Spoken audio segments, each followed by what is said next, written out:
Jill Stein is holding anywhere between 3 to 5% of the national polls, depending on which poll you're looking at.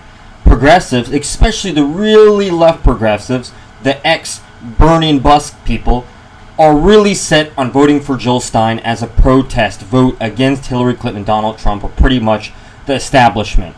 They're not really aware, or they're not paying attention to the fact that a vote for Jill Stein is a completely and total wasted vote. And actually, a vote for Jill Stein is just a vote directly to Donald Trump and the Republican Party. The reason is that 3 to 5% that Jill Stein has should be going towards Hillary Clinton, as she is the best candidate to actually push Jill Stein's specific measures, as Jill Stein has no way in hell of actually winning. That 3 to 5% could set Hillary Clinton up enough in which she could easily beat Donald Trump. With 13 battleground states right now tied up between Hillary Clinton and Donald Trump, it is critical that progressives finally move over from Jill Stein, like I said, a candidate who has no chance in hell of winning with having 3 to 5% and not getting enough in the polls to compete at the debates, and get behind Hillary Clinton. A lot of the progressives are arguing that, well, we can't get behind Hillary Clinton because she's a warmonger and her domestic policy is bad and she's backed up by the big banks. And they're pretty much saying that she is the establishment and she will not represent their interest. That is just not true at all. When it comes to domestic policy and economic issues, Jill Stein and Hillary Clinton are quite similar, if not on certain issues identical. They both want to heavily invest in infrastructure and also want to heavily invest in clean energy, including wind energy, solar energy, etc. They both want to stimulate the economy in various ways by creating more government jobs and also investing in different projects, public projects, to really get the economy going again. On other important issues, they're very similar, regarding expanding Social Security, regarding protecting women's rights, regarding expanding rights, regarding helping minorities in various ways.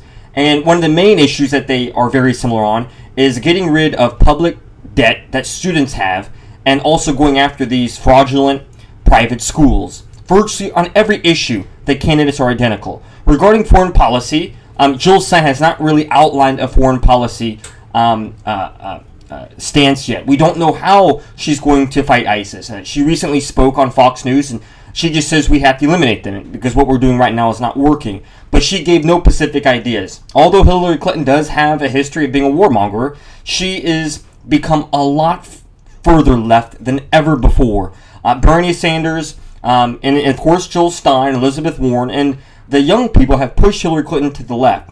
A lot of people try to say she's bad because she's not always been left. But it's important to keep in mind that it's okay if people change their minds.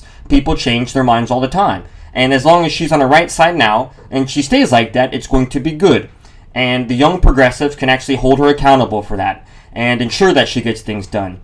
But if this 3 to 5% stays behind Jill Stein, we can pretty much guarantee that Donald Trump will win. We absolutely need the Jill Stein supporters, especially the young people between ages 18 to 25, to realize that Hillary Clinton and Jill Stein are very similar on multiple fronts, almost all domestic fronts, and almost all economic fronts. And a vote for Jill Stein is a completely wasted vote and an indirect vote for Donald Trump. Now, let me be clear. I don't think that third parties are bad. I think they have their place in politics. But in this election, Gary Johnson and Jill Stein have no chance at all of even getting close to competing with Donald Trump and Hillary Clinton. So if you are a progressive, it is important for you to get behind Hillary Clinton or be ready to see Donald Trump as the president on November 8th.